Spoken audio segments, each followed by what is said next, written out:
Welcome to The Topic, where we highlight Houston Community College, our students, our programs, and our reach into the community. I'm Todd Duplantis. Thanks to you for joining us on Facebook Live and YouTube. We're here every Tuesday afternoon, live at 1 p.m. Central. You can also catch us on HCC TV and follow us in social media under Houston Community College District. Especially subscribe to our YouTube channel, where you can get notifications when new shows like this are posted. Of course, we like to bring you updates from our colleges on a regular basis. And today we're profiling Northwest College with a special focus on our engineering programs. First up here to talk with us is Susan Thompson, Program Director for our Engineering and STEM initiatives. She joins us for an overview of its unique innovations. Susan, good to see you again. Good to see you. Thank you. Thank you for allowing me to participate today. So I guess right off the top, we have a lot of partnerships here at HCC and certainly in engineering. Maybe you can tell us a bit about some of our university partners and the programs we have where students can start at HCC and seamlessly move on to other universities with a 4-year degree in sight. Absolutely. HCC has a very innovative engineering program. We have an Associate of Science in Engineering Science.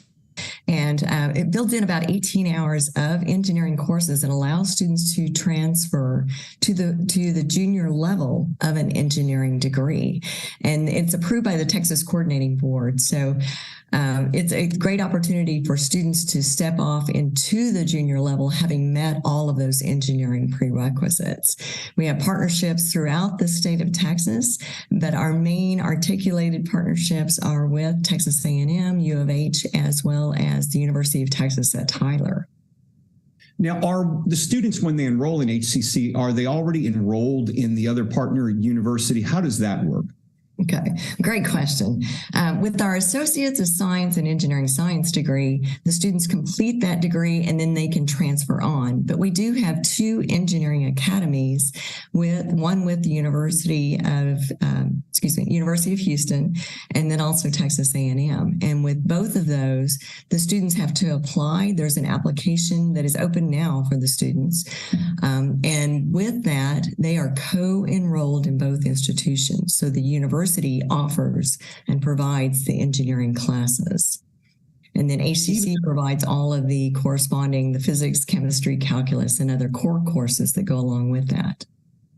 When they're dual enrolled, do the students still obviously get the savings that HCC offers? I mean, realistically, you're talking about saving, about half of normally what it would cost to go to that partnering university for the full 4 years? Absolutely. Even more than that, I believe it's $10,000 to about $18,000 just in the first 2 years, depending on if students are in district or out of district.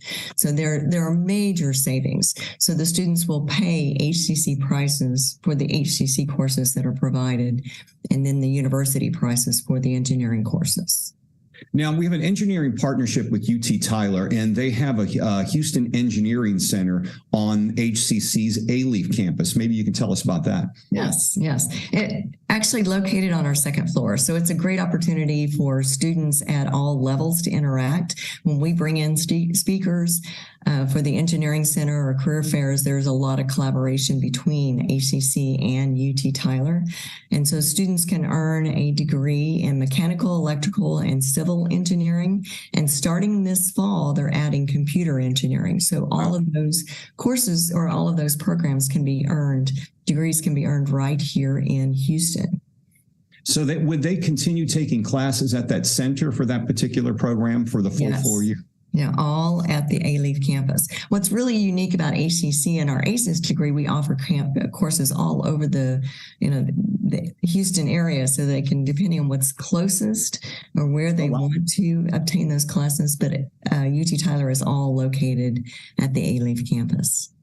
Now, let's talk about what we have going on with Texas A&M and the University of Houston. I know Dr. Hodges has been on the show several times, and we've talked about out there in Katy what's going on with U of H. And apparently, you guys have engineering academies with both Texas A&M and University of Houston. Tell us about those. Absolutely. Well, and again, the students are co-enrolled, so it's an application based, so they have to apply for the program. They have to be admissible to U of H or Texas A&M.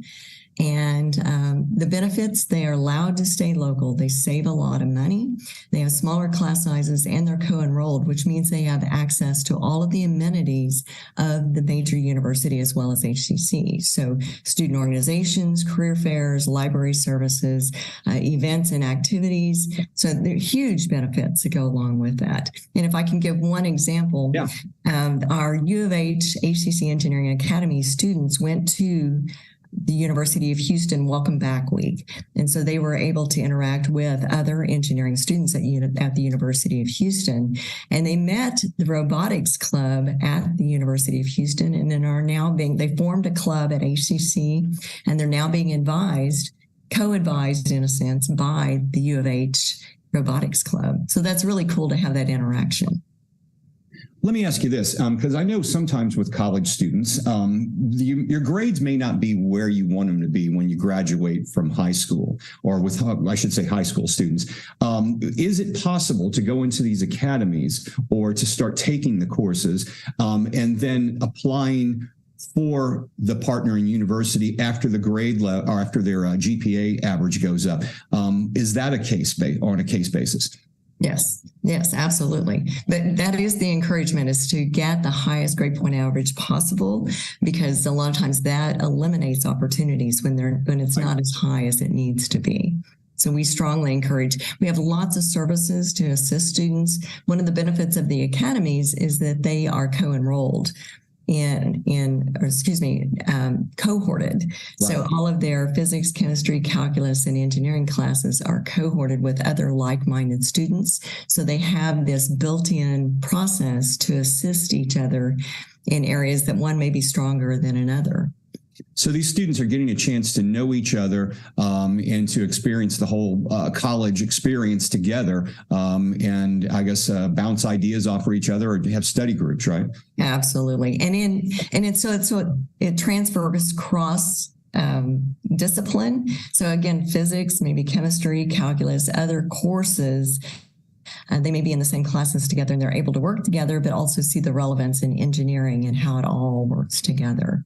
We've got about a minute left for this segment, but I wanted to talk about the maker spaces, and I know the students get a chance to work with those. Maybe you can tell us about that. Yes. And we encourage all students. I mean, the maker spaces that are available at, Katy, at Stafford, at the West Houston Institute on the Alief campus, at Central, and at Fraga are open to all faculty, staff, and students. So we strongly encourage that opportunity for students to come in, to learn the skills, to develop, to prototype, because we know that the first time that you develop something, you create something, it's not always going to be exactly where it needs to be. Maybe it's not as functional. Maybe it doesn't exactly work the way it needs to. So allowing students to, in a sense, fail forward and rethink and go through the design process. And so we encourage all students to utilize our 3D printers, our laser cutters. We have electronics, we have vinyl cutters. But again, it's that cross collaboration of the different disciplines in the space. Exciting program. Of course, we're going to have all the information in our social media post with links on where you can apply. We've been talking with Susan Thompson, the program director for our engineering and STEM initiatives. Thank you for being here this afternoon. We'll talk to you again soon. Thank you. When we come back, we're going to take a short break. When we come back, we'll learn how HCC's engineering students get out of the classroom and out into the field. We're live on the topic this Tuesday afternoon. We'll be back in 60 seconds.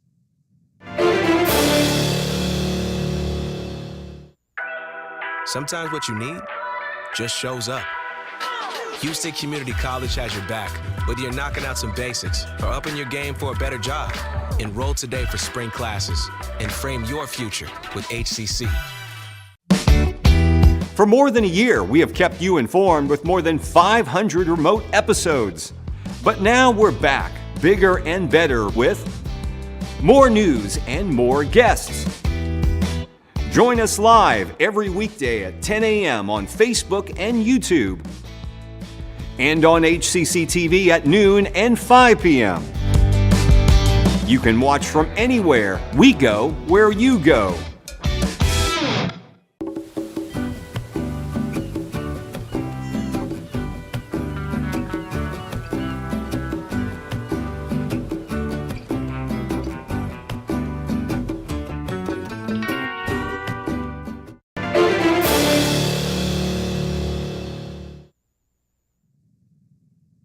Welcome back to The Topic. I'm Todd Duplantis, and it's good to see you with us on this Tuesday afternoon. We're live every Tuesday at 1 p.m. with this show. You can watch us on HCC TV and follow us in social media as Houston Community College on the district's Facebook page and also on our YouTube channel.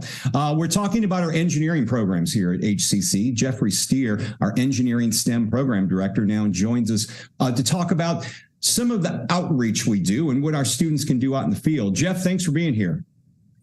Thank you very much for having me, Todd. Thanks for the opportunity to talk about how we're expanding our programs outside of the classroom. Let's talk about that. I know a couple of these things. LSAMP program, let's get right into it. What is that, REUs, and how do you use that for outreach? I appreciate that. Sure. LSAMP is a program. It actually stands for the Lewis-Stokes Alliance for Minority Participation. It's a National Science Foundation grant that promotes four-year STEM degrees for historically underrepresented minorities through innovative socioacademic experiences. At HCC, we achieve this through three communities. We have the community of scholars that combine social and scholarly interactions through weekly meetings focused on connecting with others to learn about social science scholarly research. We also have the community of experience, which is actually a partnership with the Idea Studio at the West Houston Institute. And this part of it provides projects experiences that are focused on community improvement for students. And then the last of our communities is called the community of research, which prepares students to participate in what you just referred to, the REUs, or the summer research experiences. With one of our partners, we have partnerships with research partnerships with Rice University, University of Houston, Prairie View, A&M, UT Tyler, and the University of Houston downtown. I know a lot of our students are working, have families. I imagine they would want to take time for this, and you encourage them to do that, because these would be extra, or they get credit in classes of these, or this is just for learning purposes? Well, it's mainly for learning purposes, and occasionally they do get credits for their classes. But for instance, with LSAMP, students earn a stipend of up to $1,000 a semester, and students who are able to get into the summer research experience can earn another $5,000 over the summer. So the other thing it does, it gives them opportunities to serve as mentors for our outreach programs. We have students from engineering and LSAMP that serve as mentors throughout the service area. We had for instance, we had an EcoBots robotics challenge just this past weekend with elementary and middle school students, a couple of hundred elementary and middle school students out at North Shore. We worked with the Harris County Department of Education on that. And they get involved in other things as well. I'll talk about in a minute. Let's talk about our partnership with NASA and the activities we have going on there, because everybody loves NASA. Yeah, we have several activities outside the classroom with NASA. The L Space Academy and NCAS programs are developmental programs that some of our students have been involved in over the years. And those programs have led many of our students to internships with NASA for several months. We also have the NASA Design Challenge. That's a competition that's based on NASA's own challenges for their science and engineering teams, and they kind of farm parts of those out to community college students. We've been doing it for the last 2 years. It's been around for about 20 years. We just got involved 2 years ago. In our first year, last year, our team earned third place overall out of almost 20 students, which was fantastic as an inaugural year. And then this past year, even, our team did really well in the posters and in the prototype competition. So we're excited about that. Is there a lot of interest in the NASA? It seems like that would be very popular amongst the students. There is. I mean, because those opportunities give them experience with aeronautical engineering or aerospace engineering, as well as just leadership and design and really complex solutions and innovation. So it is very popular. Let's talk about national competitions that you're involved in, CCIC. Right. So that's brand new for us this year.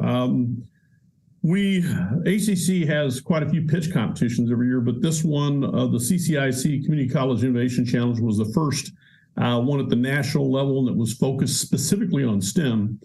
We partnered with the West Houston Institute, the Entrepreneurial Office at HCC, and Global Energy, and we hosted a series of workshops that helped 4 teams from HCC develop and submit their ideas for innovative solutions to complex STEM challenges. And we had talked about, or we had promoted the Eastside Power Robotics Invitational on our morning show, Up to the Minute. That was before it happened. How did that turn out? Oh, it went incredibly well. We had about 75 to 100 students, teachers, faculty, and mentors at the Southeast College on the 15th of April. The Eastside Power Robotics Invitational came to us through a grant from, as we talked about before, we came to us through a grant from Centerpoint Energy and Southeast College were very important in pulling that together. Middle schools and high schools from the Eastside area were able to get involved. It was a developmental program, so we're talking about schools that would not have otherwise had a robotics program. As we know, robotics programs are proven to improve students' interest in performance in STEM education, and that's what we're all about. So, yeah, it was a 6-week. The program itself took place over a 6-week period, but it culminated on the 15th, and 5 HC students actually were involved in that one as well as mentors and part of that outreach. You know, it seems like for years ago, we were doing stories at HCC TV about the fact that we're going to face a crisis in this country where engineers are retiring and we're not supplying, or the education, academia is not supplying new engineers to backfill these positions. That's still the case. What are we looking at here? Yeah, it absolutely is still the case that the need continues to grow. And as technology advances and our desire to increase our economic competitiveness advances. So our interest in programs that reach out to high schools and middle schools is actually the vision of Dr. Hodges, who's the president of Northwest College. He calls it the 21st Century Texas Pipeline, the new 21st Century Texas Pipeline. And the concept is to motivate and provide material assistance to middle schools and high schools throughout Houston area, to help students learn about HCC and how HCC can help them be the professionals and workers for the STEM-focused economy in Texas in the 21st century. And as Dean Keller is getting ready to talk about here in a minute, it's not always just about engineering. Right. Well, Jeff, it's always good talking to you. Thanks for being here. Congratulations on continued success with the programs there. Jeff Stear is our Engineering STEM Program Director with the Engineering Center of Excellence. We'll see you next time. Thanks. All right, so we're going to take another short break, and when we return, we'll see how learning grows at HCC's Northwest College. Stay tuned. The topic's back in 60 seconds.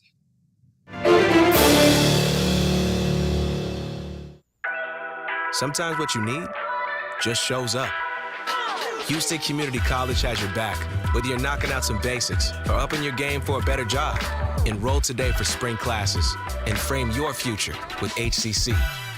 When I was your age, I was just like you, fascinated by stars.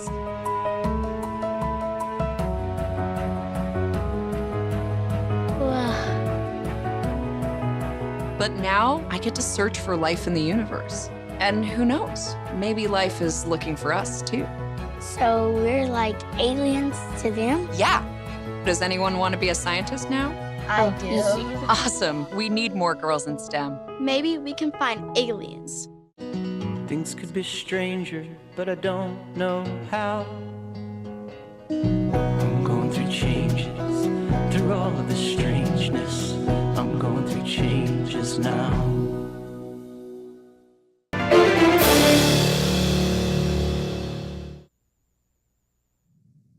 Welcome back to The Topic. Todd Duplantis here on this Tuesday afternoon. You can catch the show live on Facebook and YouTube every Tuesday at 1. We also are on HCC TV, and follow us in social media as Houston Community College District. Subscribe to our YouTube channel. And at the end of the show, I'll tell you how you can download audio versions of our shows as podcasts. We're talking about Northwest College, including the engineering program. June Keller, the interim dean of the Engineering Center of Excellence, joins us now to talk about something we don't normally think of in an urban setting like Houston. We're talking about agriculture. And June, welcome to the show. Love the hat. And I know you were wearing it for a reason today because you had a student success summit at the West Houston Institute. Yes, thank you very much. I'm very glad to be here.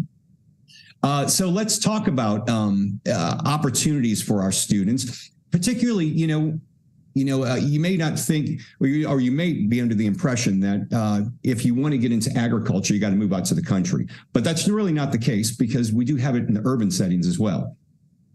Yes. So HCC used to have a pretty vibrant program out at the old Katy campus in both horticulture and agriculture, and both programs were taught out. And we became aware of opportunities that might become available with the move to our new Katy campus. We have land out there. We made a special lab room for horticulture and agriculture.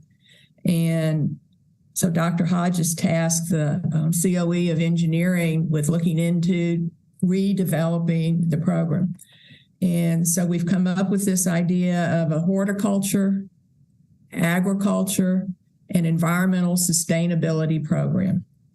And I'll be speaking a little bit later about, how far we've taken things. Well, you think about it, I live near downtown and right off Buffalo Bayou, and you wonder, where are students going to go work? Well, I would imagine they could get jobs with the Buffalo Bayou Partnership, the Memorial Park Conservancy. Green spaces are popping out everywhere. You go out to the suburbs, go to Bridgeland, they're building green spaces out there with running trails. Are these opportunities for our students to be viably employed in the future?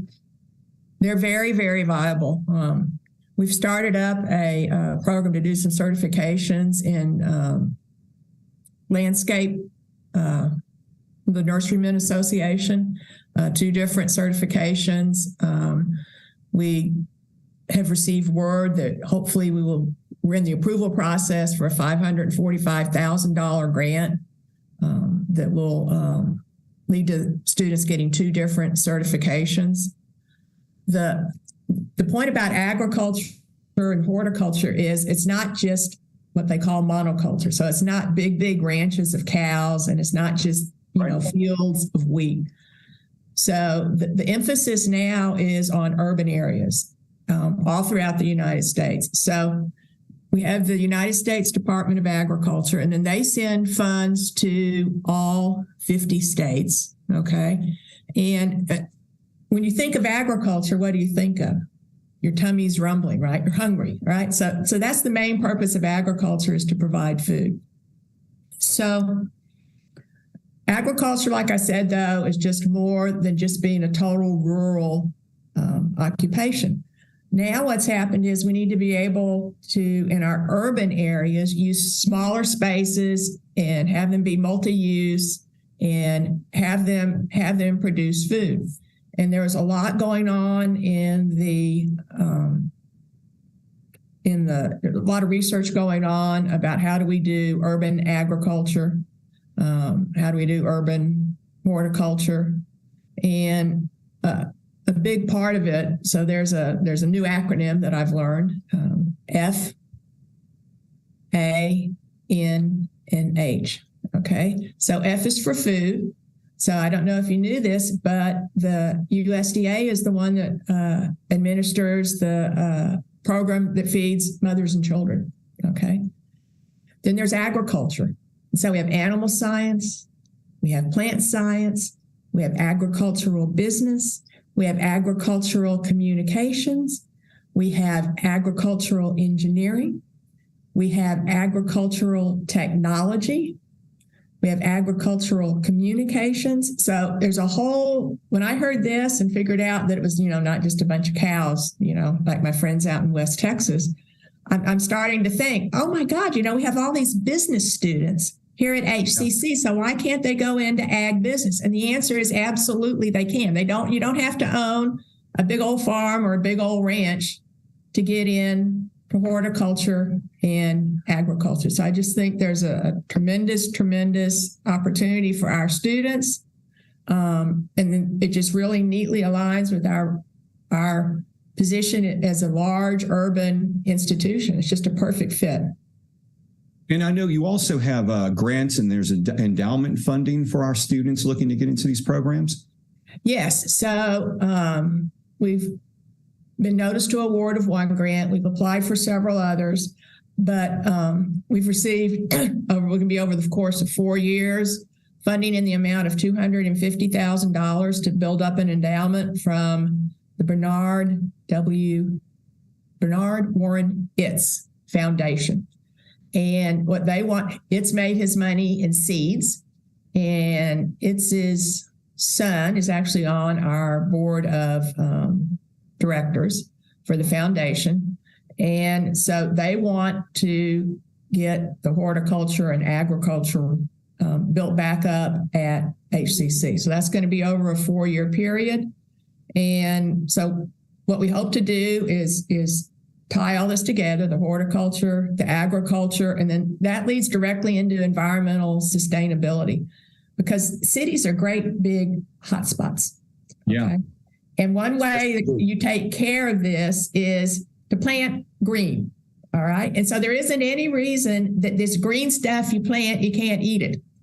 So that's it in really simple terms. And so in order to reduce our food insecurity that we have now in so many of our students and in so many urban situations, okay, we need to get in and think more about environmental sustainability. So, June, I know it's a very important topic, but it's good to see that where HCC is tackling the need, and we're getting some new engineers out there to backfill all those retiring engineers, because a lot of us are getting up there in age these days. We can't work forever. Yeah, lots of gray hairs here. June Keller is the Interim Dean of the Engineering Center of Excellence. Thank you for being here and updating us on the horticulture and agriculture programs here at HCC. And thanks for joining us here on the topic this afternoon. For more information, you can download the audio versions of our show at hccs.edu/podcasts. For the topic on HCC TV, I'm Todd Duplantis, and we'll see you next week.